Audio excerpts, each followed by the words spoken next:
to get rid of these 530,000 plus folks, some of whom have been found to have committed fraud on their applications, and that is why President Trump thinks he can get rid of this program. Something else that we would like to get to the bottom of: what laws do officials here think they need to change to deport people who are born in the United States with long rap sheets to cheap prison cells in Central America? We think we will get answers to some of this, hopefully all of it, any minute. Bill.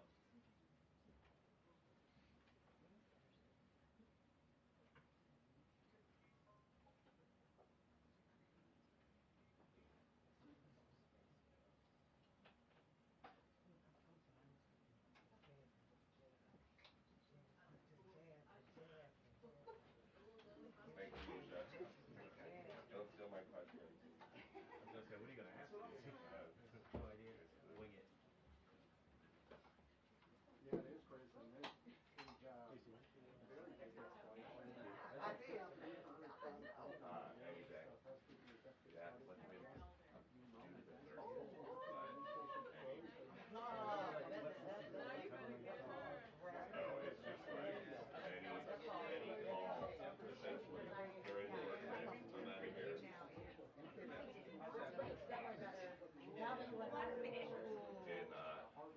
No, it's just like any call, essentially, during the work day, I'm out of here. And,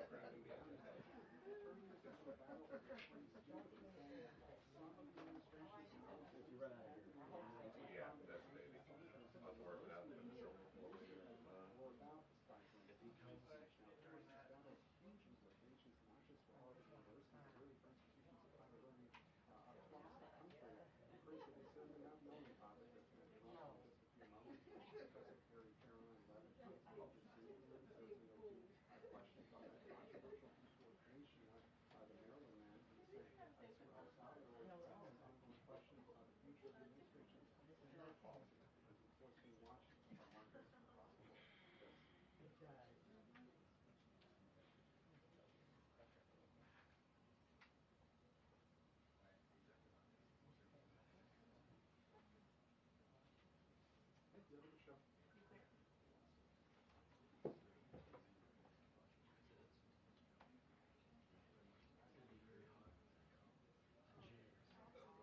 Is it already warm?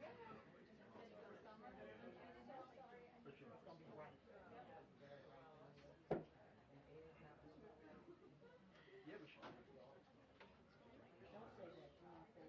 Yeah, I know.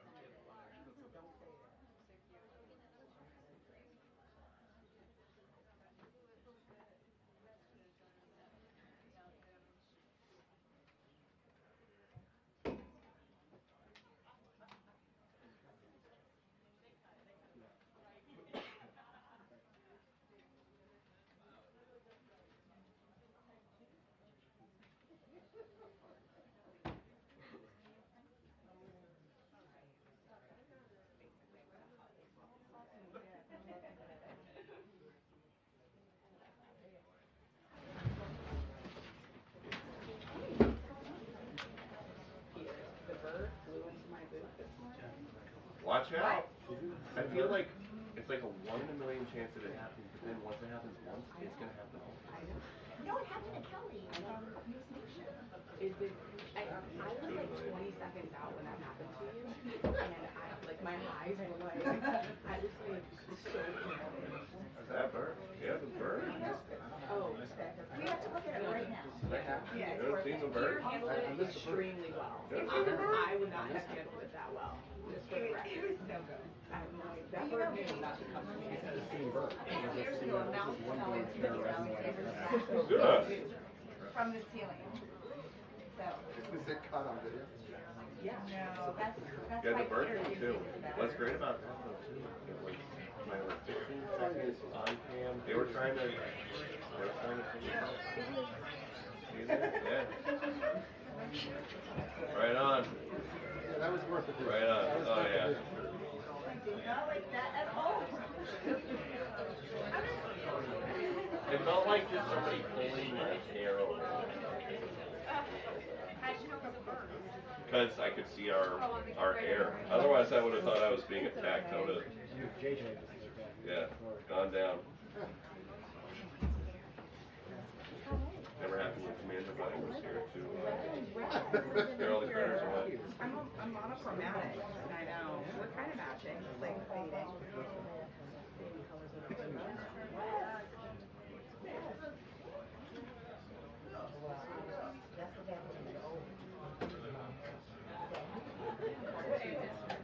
Yeah.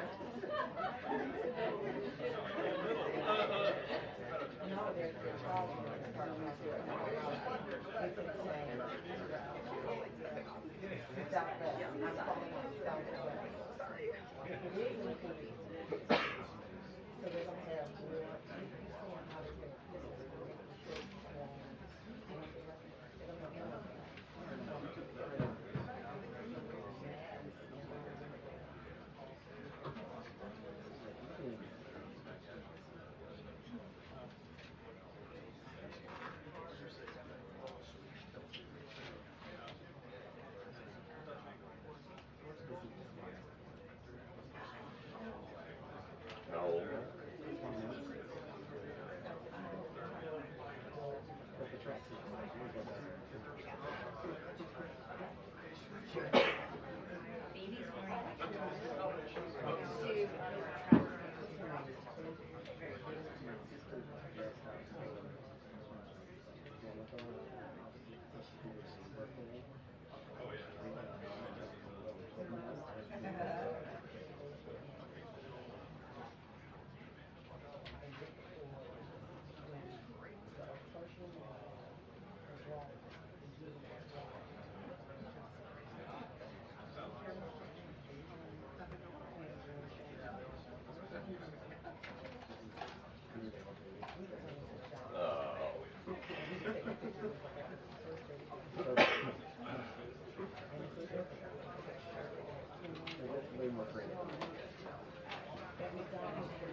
No, she's on the hill.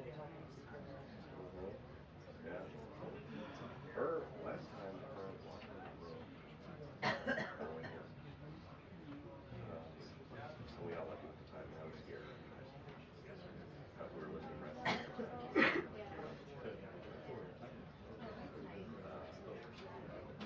We still have a lot of time. When I learned, my husband is you need to stop. Did you? Was that with the first one? The first one.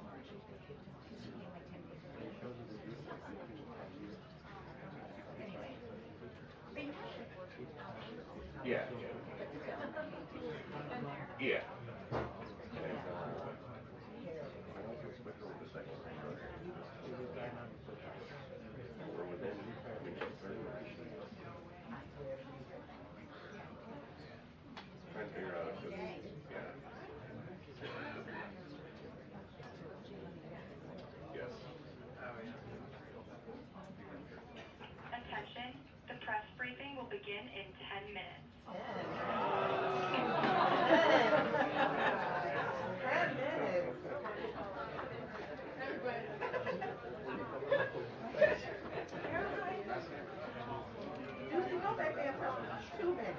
Who? Don't tell them. They don't listen to me. Yeah, they do. They watch what?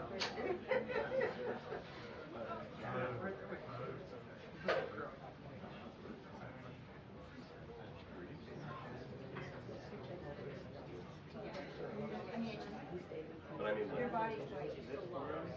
We were doing this.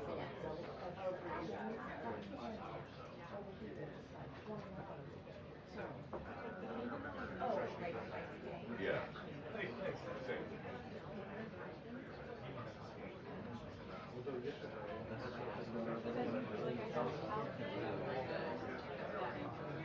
Yeah, my wife's mom.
She brought it up first. He blamed it on me. I said, she spilled it first. No, but you corroborate. That's true, that's true. Let me tell you, everybody around here. Everybody knew it. Let me tell you something, my dad comes up.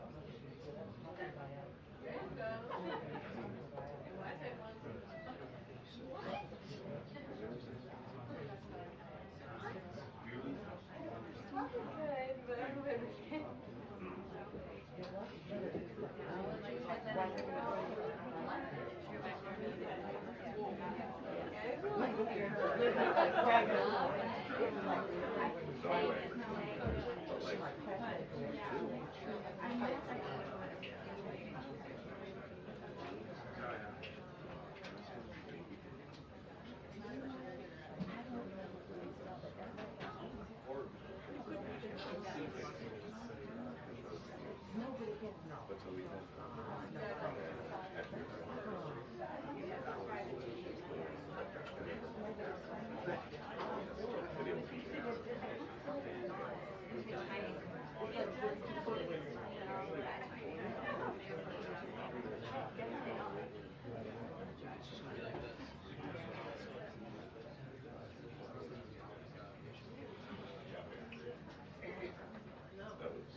No, I like it. Yeah, no, I've heard.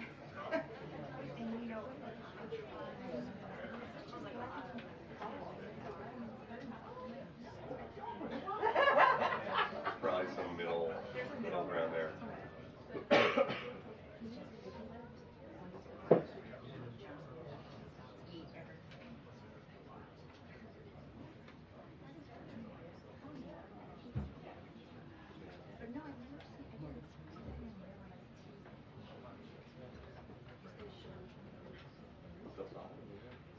Now I'm just seeing like x-rays and it makes sense.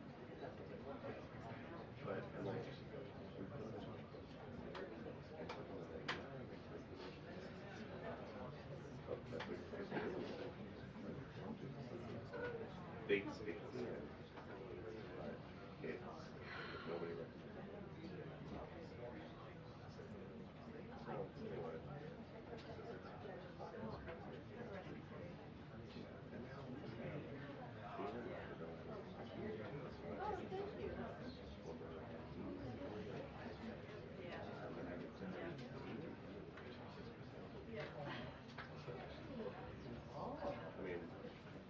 I mean,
Like, oh.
That's what made you new media.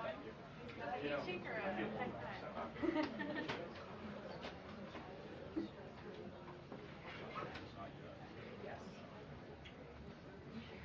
It's a good day for it. Lots to ask. Yeah.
Yeah.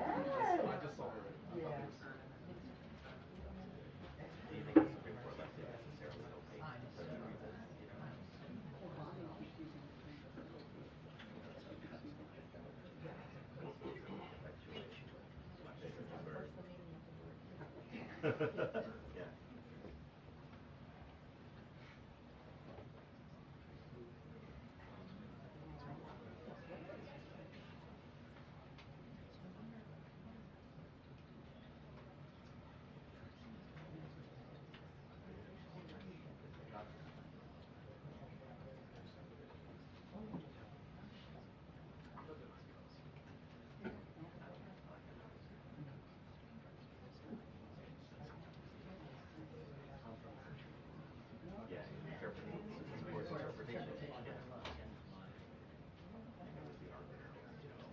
But they could, it used to be clear, at least in the response, but.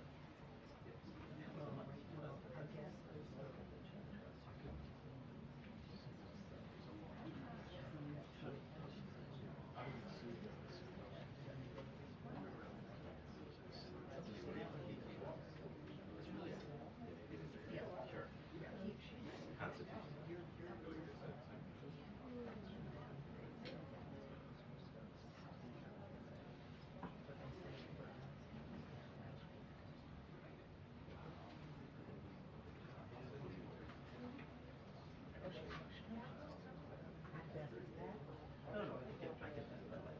Constitution.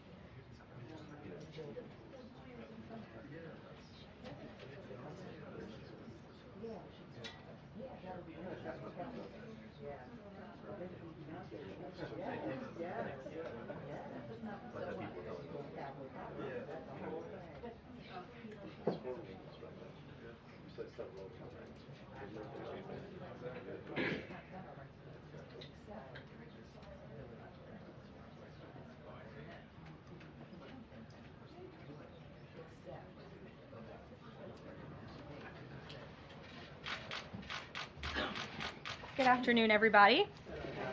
I apologize for my tardiness, but I came directly from the Oval. I have some newsy updates to share from the President, which I know you all very much value and appreciate. So let's get to it. The President promised millions of Christians across the country on the campaign trail that he would create a White House faith office when he returned to the White House, and he has delivered on that promise. The White House Faith Office has put together an extraordinary week-long celebration currently underway for Holy Week ahead of Easter Sunday. The President signed a Holy Week proclamation, filmed a special presidential video message, and will be hosting a pre-Easter dinner tomorrow night and a White House staff Easter worship service on Thursday. The President and the First Lady are honored to continue the tradition of the White House Easter egg roll, which will take place on the South Lawn next Monday. In other news, President Trump is turning America into a manufacturing superpower again. Yesterday, there was a monumental announcement by NVIDIA, one of the largest companies in the world.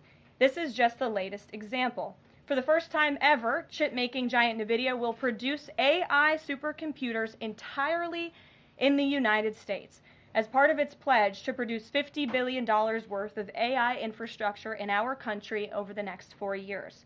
With their manufacturing partners, they have commissioned more than 1 million square feet of manufacturing space to build and test NVIDIA Blackwell chips in the great state of Arizona and AI supercomputers in the great state of Texas. NVIDIA's founder and CEO Jensen Huang touted how the engines of the world's AI infrastructure are being built in the United States for the first time. This is the Trump effect. This follows trillions in other U.S. investments announced already, including $500 billion from Apple in U.S.-based manufacturing and training, $100 billion from TSMC and U.S.-based chips manufacturing, and the $500 billion private investment led by OpenAI, Oracle, and SoftBank in artificial intelligence infrastructure. Under President Trump, we're going to produce the cars, the ships, the chips, the airplanes, minerals, and medicines that we need right here in America at the hands of American workers. On the border, President Trump continues to break records and protect our homeland. According to CBP, Border Patrol apprehensions along the southwest border for the entire month of March 2025 were lower than the first 2 days of March 2024 under Joe Biden. Incredible law enforcement officers are arresting violent illegal aliens from American communities every day. Here are a few examples from the latest ICE report, which I received this morning. ICE Los Angeles arrested a 54-year-old citizen of Mexico convicted of rape by threat, sodomy with a person under 14 years, and kidnapping in San Jose, California. ICE Houston has arrested a 23-year-old citizen of Mexico convicted of predatory criminal sexual assault of a child in Cook County, Illinois. ICE Houston arrested a 64-year-old citizen of Honduras convicted of murder in Los Angeles County, California. ICE Chicago arrested a 49-year-old citizen of Guatemala convicted of assault and arson in Prince Williams, Virginia, not far from here. ICE Denver arrested a 36-year-old citizen of Mexico who is registered as a sex offender and has been convicted of sexual assault of a child in Lake County, Colorado. ICE Baltimore arrested a 50-year-old citizen of China convicted of sex trafficking in Bel Air, Maryland. And ICE Boston arrested a 46-year-old citizen of Jamaica convicted of 3 counts of rape of a child and 2 counts of indecent assault and battery of a child under 14 in Boston, Massachusetts. President Trump and our administration will not rest until every single violent illegal alien is removed from our country. The safety of the American people is too important to settle for anything less. On that note, the Democrat and media outrage over the deportation of Abrego Garcia, an MS-13 El Salvadorian illegal alien criminal who is hiding in Maryland, has been nothing short of despicable. Based on the sensationalism of many of the people in this room, you would think we deported a candidate for Father of the Year. That's because, unfortunately, many in this country care more about this quote-unquote Maryland father, a legal alien MS-13 gang member, than a Maryland mother and an American citizen who was brutally murdered at the hands of a different illegal alien. Of course, I am referring to Rachel Morin. And if you didn't see, yesterday, a Maryland jury found illegal alien Victor Antonio Martinez Hernandez guilty of murdering Rachel Morin in August of 2023. She was a 37-year-old mother of 5 who was jogging in an otherwise safe community northeast of Baltimore when this monster ambushed, strangled, and beat her to death before stuffing her brutalized body in a tunnel drain. The Morin family finally got justice yesterday, but they will never get Rachel back. Our hearts go out to Rachel's family, her 5 children, and her mother, Patty, who has suffered the unimaginable loss of her daughter. In case you missed it last week, President Trump signed a national security presidential memorandum directing federal agencies administering federal land on the border to make land available to the Defense Department in a new national defense area. This followed the president's Day 1 executive order committing his administration to marshal all available resources and authorities to stop the unprecedented flood of illegal aliens into our country and to obtain complete operational control of the borders of the United States of America. Once again, the president is fulfilling another key promise. This new national defense area spans more than 170 miles across our border in New Mexico, but in the coming weeks, this administration will add more than 90 miles in the state of Texas. This national defense area will enhance our ability to detect, interdict, and prosecute the illegal aliens, criminal gangs, and terrorists who were able to invade our country without consequence for the past 4 years under the Biden administration. It will also bolster our defenses against fentanyl and other dangerous narcotics that have been poisoning our communities. With all of this work being done to make America great again, we continue to see a positive response from the American public. A brand new poll published from the Daily Mail and JL Partners this morning found that President Trump's approval rating is at an all-time high. That's because the president is working tirelessly to keep his promises to the American people, as I just saw him doing today in the Oval Office. We have a reporter in our new media seat today, Matthew Foldy. I like your boots, Matt, who is the editor-in-chief of the Washington Reporter. Washington Reporter is a new, fast-growing outlet that breaks stories about legislation and interviews leaders in Congress and across the administration. The publication's readership includes the highest levels of business and government. And with that, please kick us off, Matt. And we've interviewed you as well. So Karoline, thanks so much for having me here on behalf of our readership and the millions of Americans who I think appreciate what you're doing with the new media seat here and making this a more accessible briefing room. I'm curious with Harvard, we saw the Trump administration today announced it's cutting around $2 billion, or freezing $2 billion in funds to Harvard because the campus has serious problems with violence and with anti-Semitism. We saw former President Obama, side with Harvard, which rejected the Trump administration's demands. I'm curious, where does the administration see this going with Harvard and with other colleges and universities in America that are refusing to reform in wake of the sort of craziness that we've seen take over some of them? Thank you, Matt, for being here, and thanks for the question. When it comes to Harvard, the president's position on this is grounded in common sense, in the basic principle that Jewish American students, or students of any faith, should not be illegally harassed and targeted on our nation's college campuses.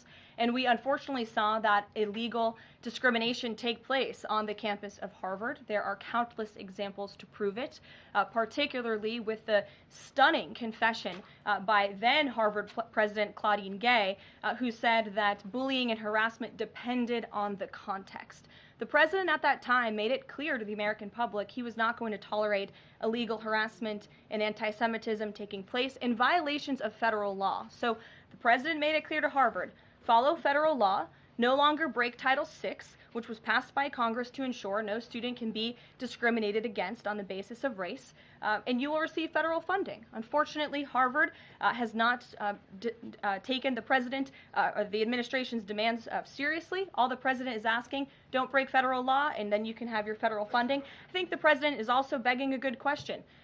More than $2 billion out the door to Harvard when they have a more than $50 billion endowment. Why are the American taxpayers subsidizing a university that has billions of dollars in the bank already? And we certainly should not be funding a place where such grave anti-Semitism exists. And I'm curious, you had just mentioned Rachel Warren, and I'm a Maryland man, and I think most Marylanders appreciate what you were saying today. We've seen that Chris Van Hollen, who was Rachel Warren's senator, basically threatening to fly to El Salvador to press for the release of someone who was in America illegally. And not as much sort of from him about Rachel Warren's horrific murder and the verdict that was, I think, rightly reached yesterday. What does the administration think about the priorities we're seeing from Senate Democrats in terms of illegal immigrants instead of the work that agencies like ICE and DHS are doing with the Trump administration? It's mind-boggling, the priorities of the modern-day Democrat Party. I think it's atrocious that you have Democrats in Congress on Capitol Hill who swear an oath to protect their constituents and to serve them in Washington, D.C., spending more time defending illegal immigrant gang members than their own constituents and law-abiding American citizens like Rachel Warren. And I saw the president personally on the campaign trail, and I continue to see him in his role as president of the United States put American families first, reach out to the victims, the families of victims at the hands of illegal immigrant crime. And frankly, the actions and the words of the Democrat Party prove they could not care less about the American public. And maybe if they did, they'd see a bit higher approval ratings right now. Thanks for being here with us today. Peter. Thank you, Caroline. To follow up on something that you just said, why do Ivy League schools get so much federal funding? It's a very good question, and it's a question the president has obviously raised in his discussions and negotiations with not just Harvard, but also Columbia and many other Ivy League institutions. We have the Anti-Semitism Task Force, which the president promised and delivered on. The Anti-Semitism Task Force is across the government, representatives from various federal agencies who meet on a weekly basis to discuss the question that you just raised. And I think a lot of Americans are wondering why their tax dollars are going to these universities when they are not only indoctrinating our nation's students, but also allowing such egregious illegal behavior to occur. To follow up on immigration, deporting American citizens to Central American prisons, is it legal, or do you need to change the law to do it? Well, it's another question that the president has raised. It's a legal question that the president is looking into. And he talked about this yesterday when with his meeting with President Bukele in the Oval Office. He would only consider this, if legal, for Americans who are the most violent, egregious, repeat offenders of crime who nobody in this room wants living in their communities. And then there's this CHNB thing. President Biden let more than 530,000 people from Cuba, Haiti, Nicaragua, Venezuela into the U.S. with this CHNB program. He did it with the stroke of a pen. And now a judge will not let President Trump undo it with the stroke of a pen. So are you guys going to give all 530,000 plus people individual deportation hearings, or are you just going to try to deport them? I spoke to White House counsel's office about this morning because obviously another rogue district court judge is trying to block the administration's mass deportation efforts with this latest injunction. We will fight this in the court of law, and we will ensure that every individual who illegally entered our country and was really taken advantage of by the previous administration because they abused the parole system in this country to fast track legal status, as they said, for these illegal immigrants. And they completely abused our legal system. Many of these paroled individuals were then given temporary protected status, which the intention of that TPS was only supposed to be used in times of war or storm or destruction in the home countries of these migrants. It was completely abused. These migrants came here for economic reasons, and they illegally entered our country, and the president is not going to tolerate that. And so we will continue to focus on deporting as many individuals as we can. Jennifer. One on tariffs and one on Russia. Can you give us any sort of an update on which deals are in hand or are close? Which countries are reaching a deal on tariffs? And then on Russia, can you give us an update on what the agreement was with Russia? The president yesterday said that he thinks we'll be seeing some very good deals very soon. Can you talk a little bit about what Russia agreed to? Sure. I don't want to get ahead of our United States Trade Ambassador and Secretary of Commerce, the Secretary of Treasury, all the great individuals who are working incredibly hard to cut these good trade deals. And the president's deeply involved in this as well. He has made it clear to his trade team he wants to personally sign off on all of these deals too. And so I don't want to get ahead of them on announcements. But obviously, as you've heard from numerous administration officials, there have been many talks with countries. We've had more than 15 deals, pieces of paper put on the table, proposals that are actively being considered. And as we've said consistently, more than 75 countries have reached out. So there's a lot of work to do. We very much understand that, but we do believe that we can announce some deals very soon. And then on Russia, can you say, did Russia agree to anything with Special Envoy Steve Witkoff? I don't want to get ahead of those negotiations as well. What I can tell you is that they were a productive conversation was had. As the presidential envoy Steve Witkoff said last night, he believes that Russia wants to end this war, and the president believes that as well. There is incentive for Russia to end this war, and perhaps that could be economic partnerships with the United States, but we need to see a ceasefire first, and the president and the presidential envoy Witkoff made that very clear to the Russians. Gabe.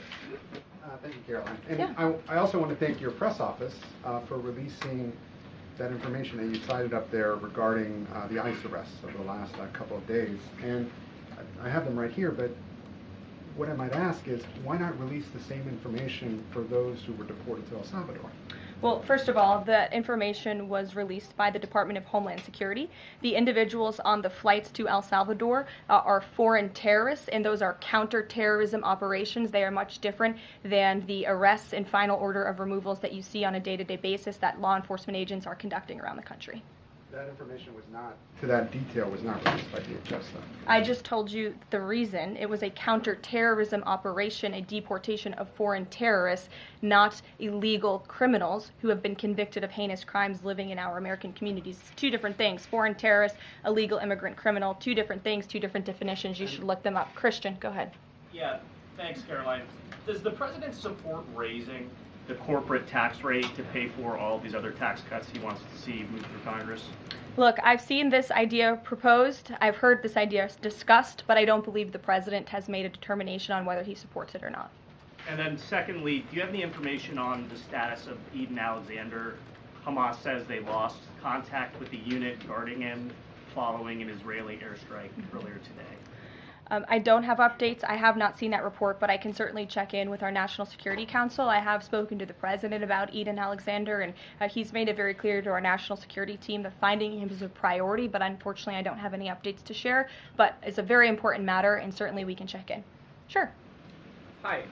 How concerned is the president that a federal judge could hold a Trump administration official in contempt of court for defying deportation orders? We are complying with all court orders.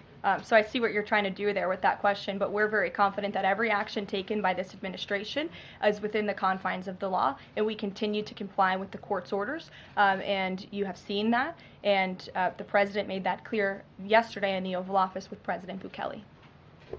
Sure. Thanks, Caroline. Could you, just going back to El Salvador, could you just explain to us a little bit more about the legal basis on which you may be able to send U.S. citizens to prison there? I know you said President Trump is looking at it, but can you explain to us a little bit more about how that might be possible? We're looking at it, and when I have more for you to share, I certainly will. Sure. Still going off the El Salvador questions, yesterday in the Oval Office, administration officials made it very clear that El Salvador is responsible for Mr. Abrego Garcia, yet El Salvador's president said we're not going to do anything with him. So my question is, who is responsible for this man and where he's going to end up? Well, no. First of all, President Bukele said that he is not going to smuggle a foreign terrorist back into the United States of America, as many in this room in the Democrat Party seemingly want him to do. Abrego Garcia was a foreign terrorist. He is an MS-13 gang member. He was engaged in human trafficking. He illegally came into our country.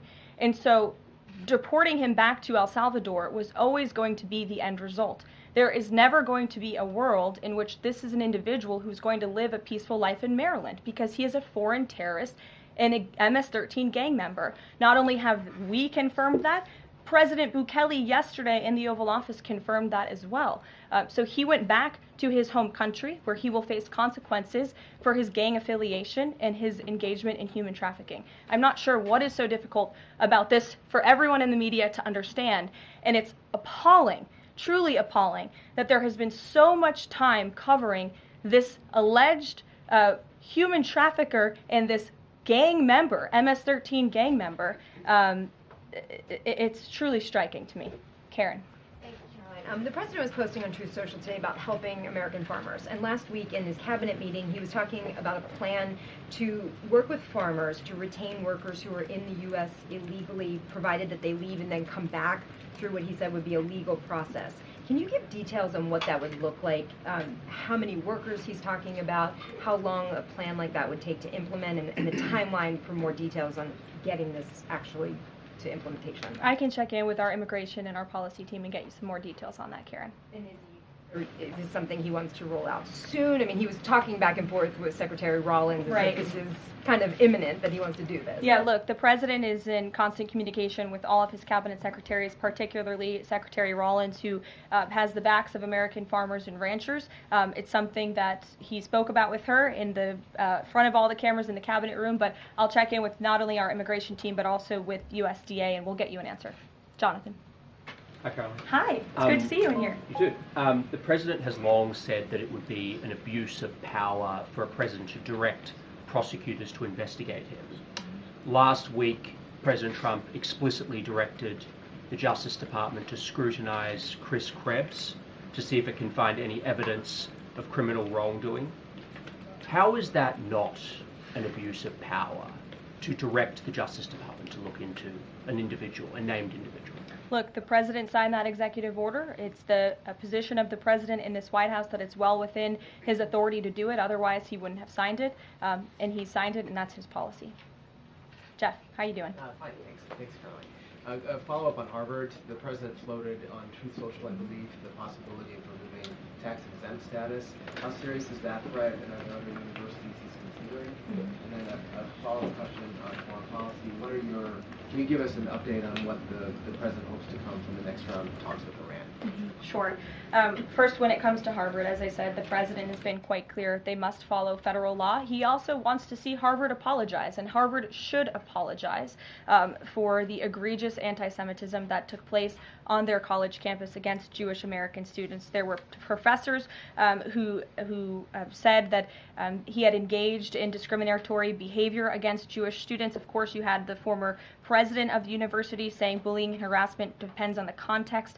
You also had an encampment on Harvard Yard that we all saw play out before the cameras. The university failed to impose formal discipline on any students for this anti-Semitic conduct violations, including the occupation of a campus building and the disruption of classes with bullhorns. The president believes Harvard should apologize to its Jewish American students for allowing such egregious behavior. As for the tax-exempt status, I would defer you to the IRS for any updates. I do want to answer your question on Iran, of course. The maximum pressure campaign on Iran continues, but as you know, the president has made it clear he wants to see dialogue and discussion with Iran while making his directive about Iran never being able to obtain a nuclear weapon quite clear. And the president spoke to the Sultan of Oman today, who helped facilitate these talks. I have a readout for all of you. He held a call with the Sultan of Oman today, and he thanked him for hosting the first direct meeting between the United States and Iran and emphasized the need for Iran to end its nuclear program through negotiations. The two leaders also discussed the United States' ongoing operations against the Houthis and emphasized that the Houthis will pay a severe price until they end their attacks on maritime traffic in the Red Sea. As you know, an additional negotiation between Steve Witkoff and Iran's representative has been scheduled for Saturday. And since these are ongoing negotiations, I have nothing more to add on that. Can I come on Iran? Sure. Oh, thank you, Caroline. When you said that the president said that Iran will never have nuclear weapon, is the focus on dismantling the entire nuclear program, or it just restricting enriched uranium or the missile program? The president does not want to see Iran have a nuclear program. He does not want Iran to obtain a nuclear weapon. He's been very clear about this. Shelby. Shelby, you have a seat today. I know, stole it. Glad to see it. Two quick ones on TikTok. First, is the president expecting to extend the TikTok ban that's now June 19th if China doesn't come to the table in time? Well, June 19th is a long ways away, obviously. I think it's 2 months away. 2 months is a long time in the Trump administration, as you have all seen. We work at Trump speed around here. We get a lot done, so definitely don't want to get ahead. The vice president continues to lead these negotiations and talks. The president's involved, and they're ongoing. And then the president previously said he'd consider reducing tariffs on China in order to get a TikTok deal done. Is that option still on the table? Look, the president has made his position on China quite clear, although I do have an additional statement that he just shared with me in the Oval Office. The ball is in China's court. China needs to make a deal with us. We don't have to make a deal with them. There's no difference between China and any other country except they are much larger. And China wants what we have, what every country wants, what we have, the American consumer. Or to put it another way, they need our money. So the president, again, has made it quite clear that he's open to a deal with China, but China needs to make a deal with the United States of America. Sure. On tariffs, yesterday in the Oval Office... Which outlet are you with? The Canadian Public Broadcaster. Oh, nice to see you. Thank you. Yesterday in the Oval Office, President Trump suggested that there could be some help for automakers. I'm wondering what that looks like. Is it tariff relief on the 25% tariffs that are in place right now, or the new tariffs that are coming up in May on auto parts. And a second on Canada, if I may.